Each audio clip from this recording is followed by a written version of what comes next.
chantre déglé de l'aube des sources sonores, en qui la belle voix des dieux a resplendi. La mer s'enfle vers toi des chants qui vont éclore, quand les merveilleux enfants des hommes t'ont dit. Tu nous révèles à l'ordre la beauté des choses, toi que les bois ont enivré de rire blanc. Tu sais l'hymne des lys et des orphiques roses, et tu fleuris nos fronts de myrte consolants. La nymphe aux sombres yeux d'azur fut ton élu, son cœur pacifié à ton cœur. Quand tu nous vins, les ombrages t'avaient appris le mot divin. La terre t'avait dit, héros, je te salue. Au temple gronde un cœur de verdoyant clairon, que les sureaux pieux investissent non belle. L'heureuse Amadriade avait mis à ton front la clarté des levants et des étoiles belles. Flore t'offre l'éclat de ses seins nus d'or, un ciel mystérieux de grappes ruisselées. Tu revenais, plus grand, l'âme toute troublée, de ton hyménée chaste avec les sources d'or. La beauté sanglotait, en deuil comme une veuve. Ton luth brillait du sang des dieux dont il éteint, et dans la gloire éblouissante des matins, tu jetas la douceur de tes paroles neuves. Tes poèmes ouataient de baiser les chemins. La vie vers toi tendait ses beaux bras de faunesse.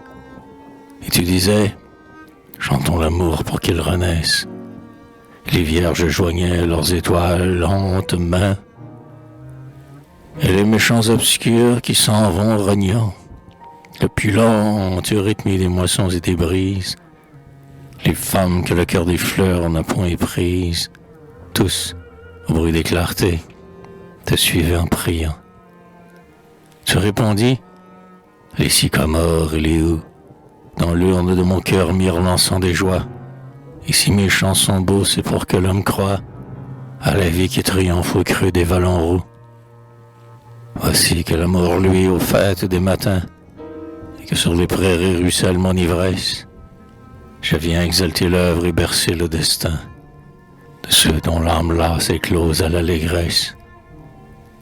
Puisque la foi se fane et que les pauvres pleurent, indifférents au soir qui me laisse troubler, je viens mêler au seuil des rustiques demeures toutes mes stances d'aube au tremblement des blés.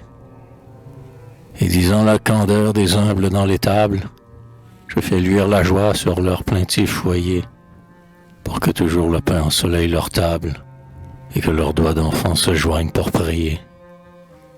Et je conduis, avec des chants, leurs pas obscurs, vers tous les éblouissements qui me bercèrent, voulant que les coteaux fassent leurs yeux plus purs et l'azur apaisant, plus douce leur misère.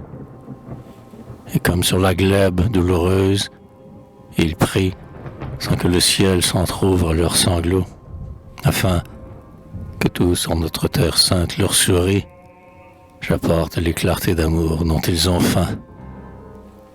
Eux chantaient, verse-nous ta flamme cadencée, toi qui portes la grâce et la bonté du juste, ton luth bénissant l'homme et son labeur auguste, épand le vin de vie en lyrique rosée.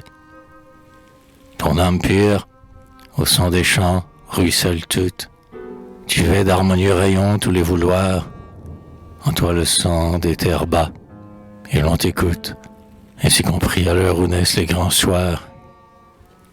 Ivre d'amour, ton luth disperse au vent humain, comme un vin de lueur les semences croyantes. Tu domines le monde, et les mers flamboyantes ont soufflé des éclairs d'épopée dans tes mains.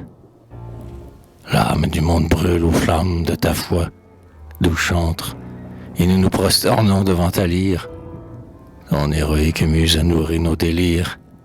Eurydice s'en vient, suppliante, vers toi.